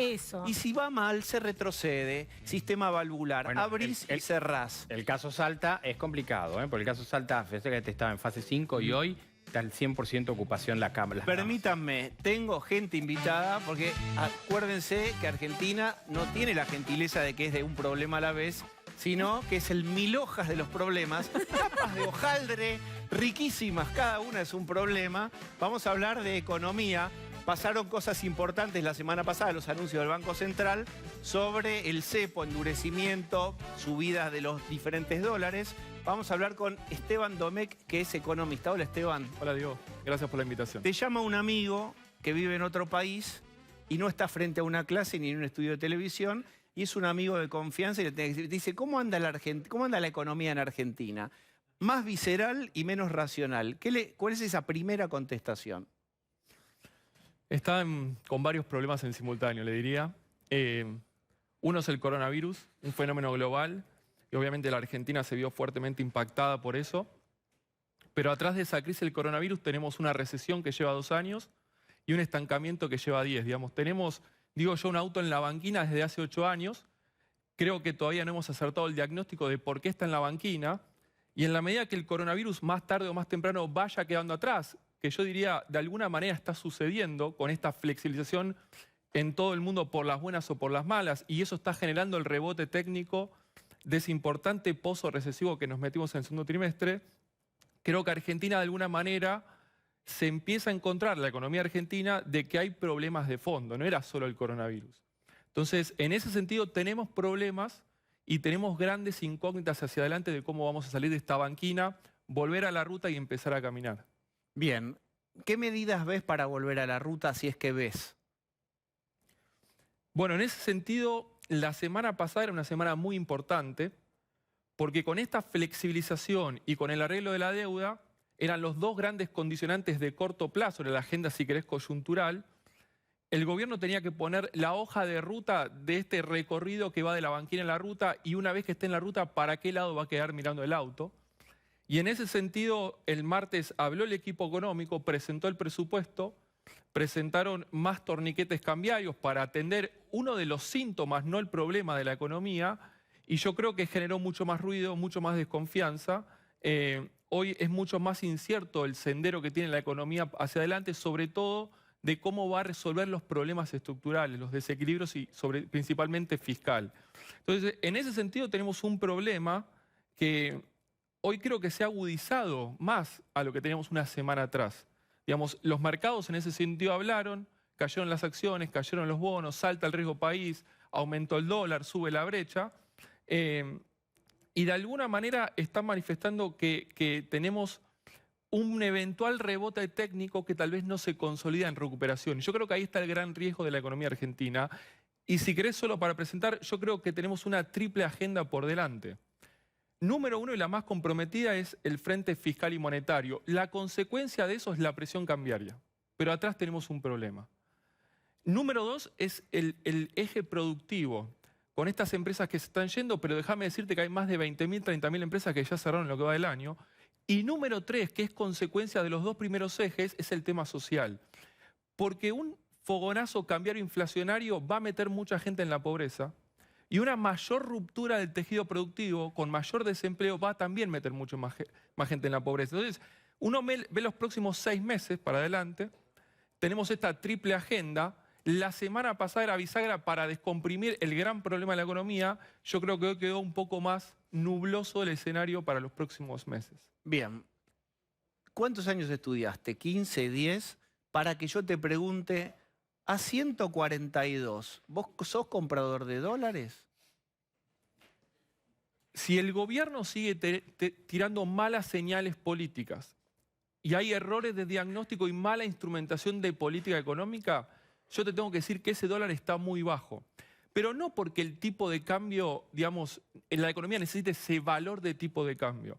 Podemos discutir si la economía en términos reales necesita un tipo de cambio de 75 o no, o de 140. Yo te tengo que decir 140 es un dólar que es una locura. Es un dólar más alto que el de salida convertibilidad. Ahora, también déjame decirte que si yo profundizo los problemas de la economía, fiscales y monetarios, ese desorden, la historia argentina nos demuestra que esa brecha puede superar el 200%. Entonces, el gran dilema es que la economía no necesita un dólar de 120 o 140. El problema es que la enfermedad va creciendo atrás. Entonces, si esa enfermedad crece, ese dólar tiene un largo recorrido alcista. Y esa es la compuerta de un gran dique monetario que hay atrás, que se duplicó en lo que va de un año y hoy está presionando en esa compuerta. La estrategia del gobierno, ¿cuál fue? Ir y meter más manos a la compuerta. Y atrás, ¿cómo estamos? Estamos empeorando. Entonces, si vienen señales políticas de moderación, un buen programa económico y se restablece la confianza, yo te diría que todavía hay una posibilidad de que el dólar vaya por abajo, la inflación por abajo, que es 40, 45, y la economía consolide la fase de recuperación económica. Esto es, transformo el rebote técnico que me da la flexibilización de la cuarentena en recuperación. El año que viene recuperamos 5 o 6 puntos. Sí. Y para cerrar, ahora, si hago lo contrario inconsistencia macroeconómico, piso el acelerador del gasto público, divergencia fiscal, más monetización con esta situación de la deuda, digamos, voy a agrandar el problema y eso probablemente se pague con mucho más inflación y más recesión. El gobierno dice que no tiene mucha alternativa que emitir ahora para poder asistir. Porque, digamos, mucha gente recibe y necesariamente necesita la ayuda y probablemente provenga de la emisión. ¿Puede emitir menos el gobierno ahora? Es difícil y de hecho uno de los supuestos del presupuesto presentado es que casi la mitad del déficit del año que viene se va a cubrir con emisión, el resto con financiamiento. Digamos, ahí hay varios temas. En primer lugar, digamos, la crisis del coronavirus te genera una tormenta fiscal muy importante, pero esto le pasa a Argentina, Chile, Colombia, Alemania, donde quieras. Ahora, atrás de esa tormenta, y acá aparece el primer problema de la economía argentina, te agarras sin fondos anticíclicos, Chile tiene más de 8.000 millones, sin reservas internacionales, sin capacidad de tomar deuda, toda la región tomó deuda del 2 y 3% a 10 años, vos te agarró atravesando una crisis de deuda y una economía sin moneda y con un escenario de inflación disparado. Entonces, el 100% de financiamiento de ese agujero fiscal en Argentina se financia con emisión monetaria. Por suerte, de alguna manera, veníamos de 18 meses de política monetaria contractiva. La economía se había desmonetizado, habíamos bajado el agua del dique. El coronavirus en 8 meses te lo llenó entero. Entonces, no solo tenés un problema hacia adelante, si vas a tener que seguir emitiendo, sino que hoy tenés una masa todavía contenida en el dique, que está absorbido en el ELIX, muy grande, creciendo más de 100% interanual. Entonces, la pregunta es, bueno, ¿cómo hace la economía, digamos, que se contrae fuertemente, sale el gasto público a asistir social y productivamente a los sectores más afectados, en un contexto como el argentino que te agarra desnuda, 100% con emisión monetaria, compromete el resto del funcionamiento macroeconómico? Ahora, hay un tema de señales que es clave en este sentido. Las expectativas, digamos, yo tengo un problema real, dique con puerta. Ahora, las expectativas y la confianza que tenemos todos nosotros son los que van a determinar si ese agua rebalsa o no rebalsa. Entonces, ahí si nosotros seguimos embarrando la cancha con malas señales políticas y económicas, corremos más riesgos de que este excedente monetario se vaya todo por la canaleta del dólar blue y más tarde o más temprano por el dólar oficial. ¿Cuáles son? Ahora está Marce Pagano, pero ¿cuáles son? Si yo el juego de te paso las llaves y estás manejando vos ahora la economía y tenés que pasar del diagnóstico al tratamiento. ¿Cuál sería 1 o 2 pasos concretos que harías vos dada esta situación? Es que no son 2 pasos concretos. Es como que le pidas a un cirujano que tiene que hacer una operación del corazón que le diga, decime 2 pasos para hacerlo. Pero ¿no? En un momento hay que elegir dónde entra el bisturí. No, lo que yo te decía era lo más interesante. Yo te dije, el auto que estaba en la banquina, el coronavirus lo tiró un zanjón. Coronavirus es un tsunami que agarró todos los países, pero algunos caen 3, 4, otros 6, Argentina 12. Entonces el retroceso más grande. Ok, rebote técnico, volvemos a la banquina y arreglaste la deuda, fenómeno. Pon el auto en la ruta. Ahora, acá está la clave. Cuando el auto vaya a la ruta, vos tenés 4 ruedas y 4 motores para motorizar el auto. Si vos salís con gasto público y fomento al consumo, vas a profundizar el desequilibrio fiscal. El externo se te dio vuelta con la crisis. Son las 2 grandes válvulas de la economía, que se determinan el exceso de gastos y el exceso de dólares. Entonces, si el programa económico, que esto es lo que se presentó en el presupuesto, y esto para mí cayó mal, sale con más gasto público, más impuestos y todo incentivo al consumo, se come la inversión y las exportaciones no arrancan y esa recuperación tiene patas cortas y riesgos de amplificar el problema. Entonces, si vos me decís a mí, yo tengo que despejarle, número 1, la cancha a la inversión, número 2, ver de qué manera esta economía efectivamente exporta más. Y acá está el gran problema de la economía argentina. ¿Por qué?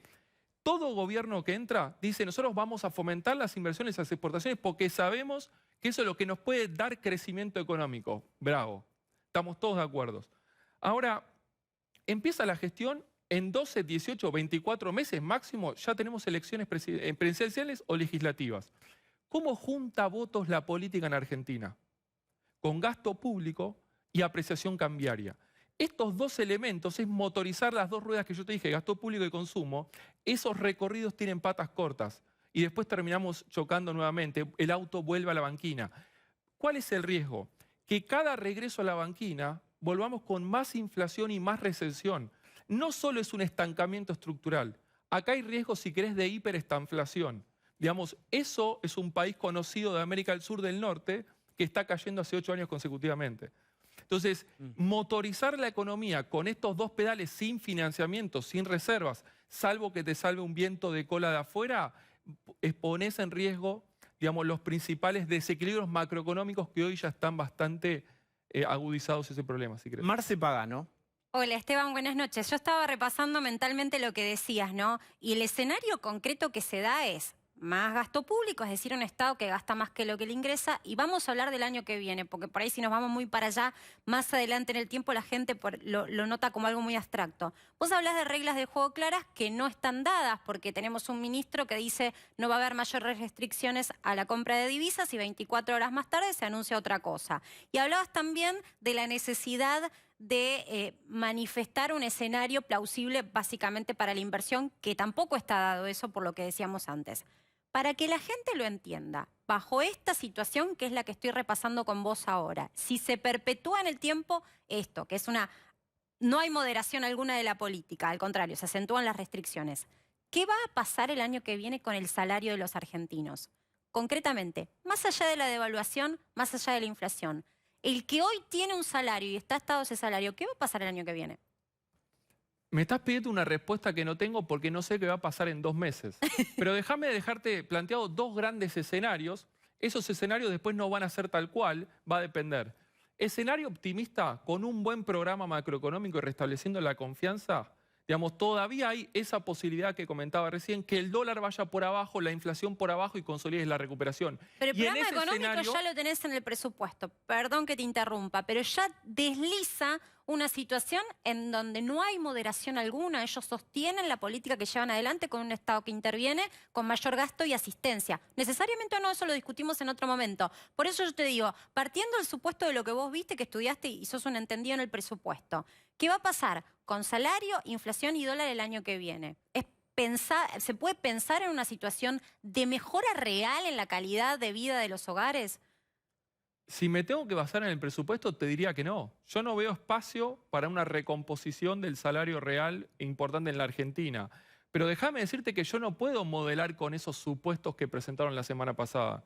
Yo no puedo pensar la economía argentina, pero no por lo que presentó este equipo económico, por lo que presentan en cada año cada equipo económico. Digamos, son presupuestos donde se subestima la nominalidad de la economía para después tener más caja y gasto discrecional.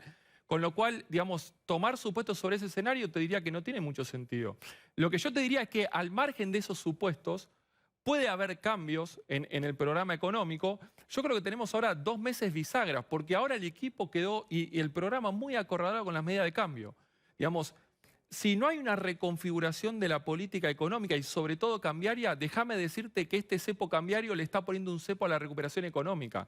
Con lo cual incluso hay riesgo de que ni siquiera recuperemos 4, 5, 6 puntos el año que viene.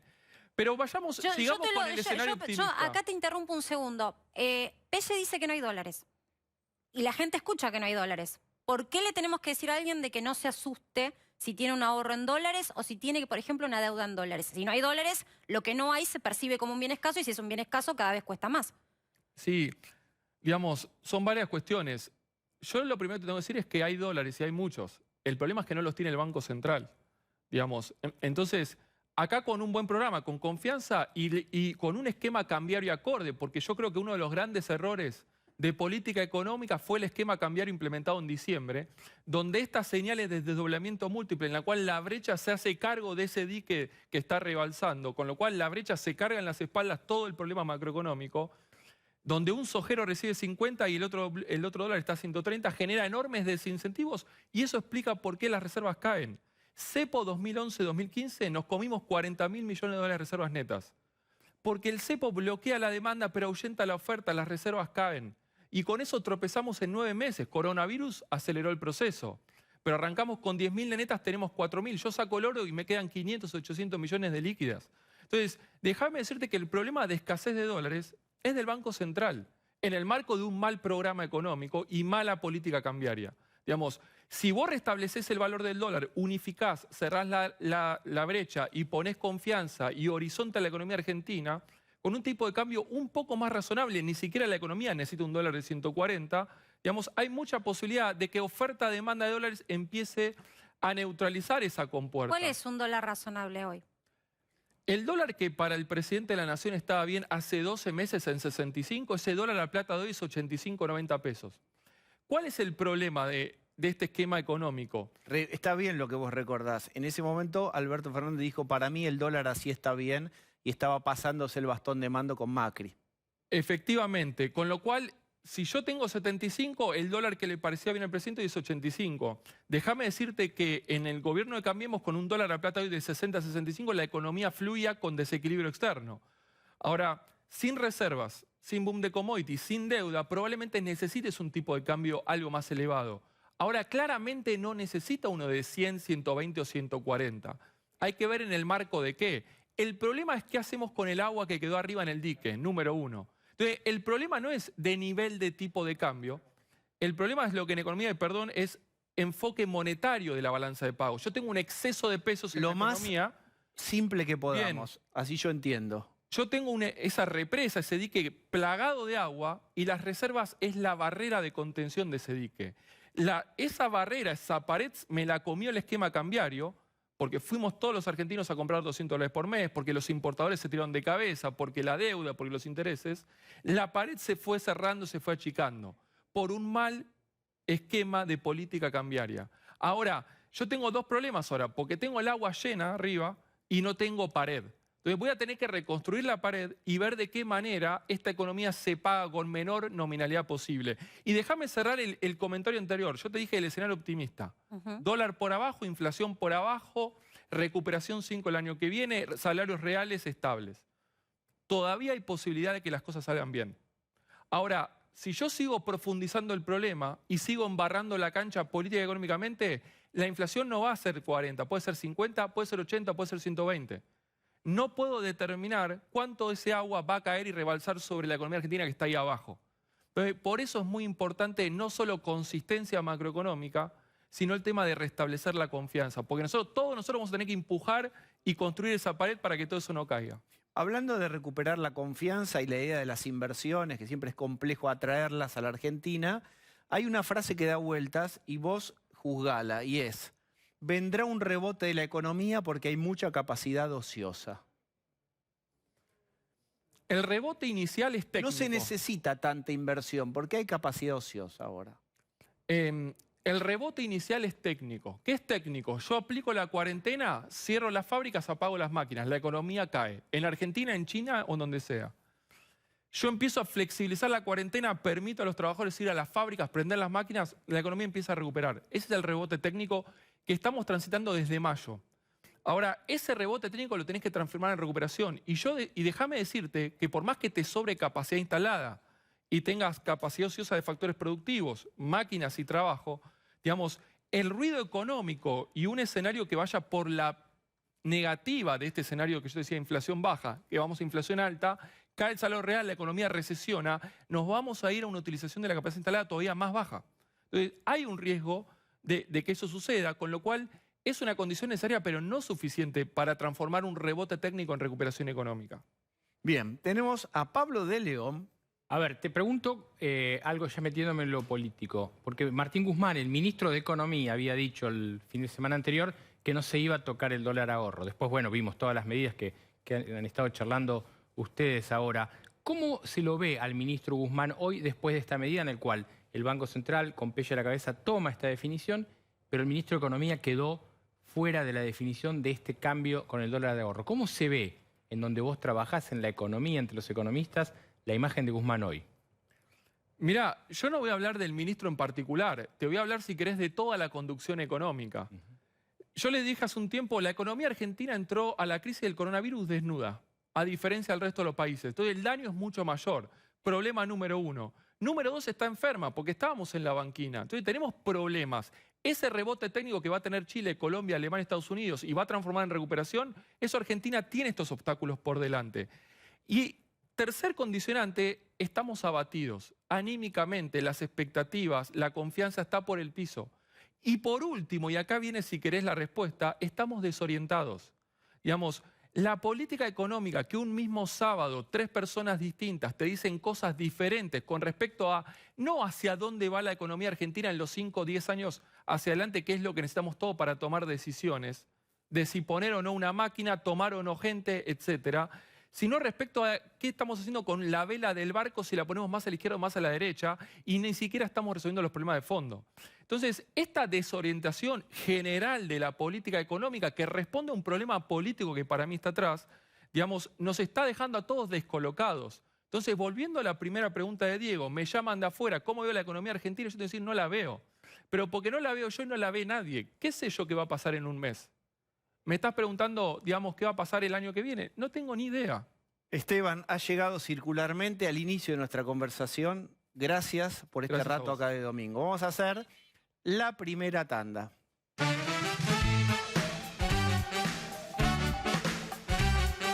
Ustedes vieron que desde hace algunas semanas se viene hablando de este fenómeno que no es nuevo, pero que se incrementó de la toma de tierras. Una de las más representativas es en Guernica. Hay allí al menos 2.500 personas. Bueno, todos vimos imágenes, incluso aéreas, de cómo está el lugar. Y hay un anuncio, ¿no? Un aviso de desalojo que en teoría, y ahora van a ver por qué yo planteo que es en teoría, se inicia el miércoles. Y atención con esto, porque ese es uno de los lugares en donde se va a sintetizar la tensión ideológica que propia del Frente de Todos, las distintas ideas acerca de por qué suceden las cuestiones. Recuerden que primero la ministra Federica había dicho que no era un tema de seguridad y que era un tema habitacional. Después Sergio Berni, ministro de Seguridad de la provincia, había dicho que era un delito. Jacques Kicillof salió a decir que era un delito porque se empezó a armar un alboroto conceptual de, che, ¿a quién estamos defendiendo? Más allá de las organizaciones delictivas que están revendiendo lotes en Facebook. Lo cierto es que esto no sabemos si va efectivamente a ocurrir o no. Hoy hubo esta tarde un festival en apoyo a los que estaban allí. Y hubo, por ejemplo, para que les diga yo un poco la complejidad de lo que podría pasar, Nora Cortiñas, titular de Madres Línea Fundadora, dijo, seguimos pidiendo no al desalojo en Guernica. Hubo algunos números musicales, tiene apoyos de cierto sector de actores o de la cultura argentina. Es decir, se viene un conflicto que no sabemos si van a postergar eventualmente ese desalojo, si lo van a reprogramar, si lo van a llevar a cabo. Alguno hablaba ya más difusamente de una expropiación de tierras para que entonces ya no sea un delito. Es decir, se va a poner en lo concreto la tensión ideológica de distintos sectores. Está claro que nosotros contábamos que había organizaciones sociales y políticas atrás de esto y hoy terminó quedando muy claro que el Polo Obrero, que es el brazo social del Partido Obrero, está ahí trabajando porque precisamente ellos son los que armaron este festival que vos contabas, este festival musical. Entonces acá se está viendo que este entramado de organizaciones sociales más algunos punteros barriales que responden quizás, por ejemplo, algunos al movimiento Evita, pero que está totalmente desfasado de la conducción nacional. Todo eso está apareciendo hoy. Entonces acá hay un problema serio porque vos lo decías, y falta el tema Berni, que Berni dijo que son, que son delincuentes los que hacen eso. Pero sobre todo los que revenden, estamos hablando de los que revenden los lotes. Sí, los que vendía, detuvieron a una mujer que vendía 50.000 pesos un lote. Ahora, la orden judicial le va a llegar a la fuerza de seguridad. Y ahí empieza el dilema y la definición política de qué va a hacer la provincia de Buenos Aires cuando esta orden del juez en un momento va a decir, bueno, adelante. Porque una cuestión que decía, por ejemplo, no puede ser ni de noche, ni un día feo, tiene que ser un día lindo para que las condiciones estén dadas. Bueno, la semana pinta para eso, evidentemente. Ahora, Diego, vos antes pedías un horizonte, saber hacia dónde vamos. Y en esto está muy interesante porque te ofrecen varios horizontes. Si vos podés elegir, elija tu propia aventura. Vos querés que se pueda tomar un terreno, tenés gente dentro del partido y dentro de las organizaciones que te dicen, podés. Si no querés que se tomen los terrenos, tenés gente que te dice, dale, no podés. Pero todo viene de parte del mismo gobierno. Lo cual es muy interesante. Porque por eso lo interesante es que hay un momento en donde el mundo se pone binario y es sí o no, on u off. Bueno, mirá, la verdad que... Entonces tenés que ver qué haces con eso. No sé. Hace bastantes meses que vienen con on, off y lo que fuera en intermedio. Digamos, la verdad que el panorama de la ambigüedad es el panorama en el que mejor se mueve el gobierno porque no da definiciones ni horizontes en ningún sentido o da todos los horizontes que se te ocurran. Ahora, más allá de lo discursivo... Perdón, digo, más allá de los discursivos, ¿cómo lo instrumentás? Porque yo me imagino que si hay una orden y la policía, vos le decís, prende, encendete, on, tiene que ir en una forma al choque. Si esta gente no se quiere retirar de buena voluntad, como hasta ahora no lo pudo hacer, ¿cómo sabes que en esa confrontación no puede haber un herido o, Dios no permita, un muerto? Bueno, ese es el por temor eso que se tiene. Tenemos, recuerdan Parque Indoamericano hace ya algunos años también. Es difícil de resolver.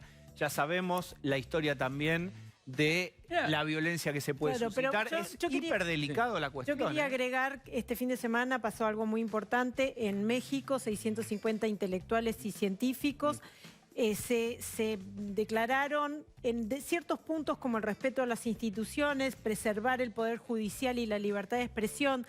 Digo, también es cierto que vemos en el gobierno estas irregularidades. También pasa que el resto de la sociedad es como que deja. Bueno, esto que decía Diego, presencia de actores o músicos, digo, que no están presentes. Hay 9 casos de muertos en cuarentena en Argentina. 9 en principio, digamos, más allá de todos aquellos que murieron, como dijimos la semana pasada, en esos retenes que pusieron muchas municipalidades para que no entre el virus. Pusieron montañas de 3 metros de tierra. Bueno, esos retenes fueron llevados por delante por, en general, muchas veces, gente muy joven y humilde, trabajadora, que como no estaban esos retenes iluminados, se mataron. Nadie dice nada al respecto. Las organizaciones sociales que están muy interesadas en que no se cumpla la Constitución, porque recordemos, nuestra Constitución protege la propiedad privada. Digo, esas pero acá el organizaciones... tema es político ya. Mirá, yo te digo... No hay un tema político por sobre la Constitución, ¿eh? Es un tema... No, pero estamos hablando de Guernica, hay un tema político. Los martes el presidente se junta a comer con Máximo Kirchner, con Kicillof, con Massa y sumó a los intendentes.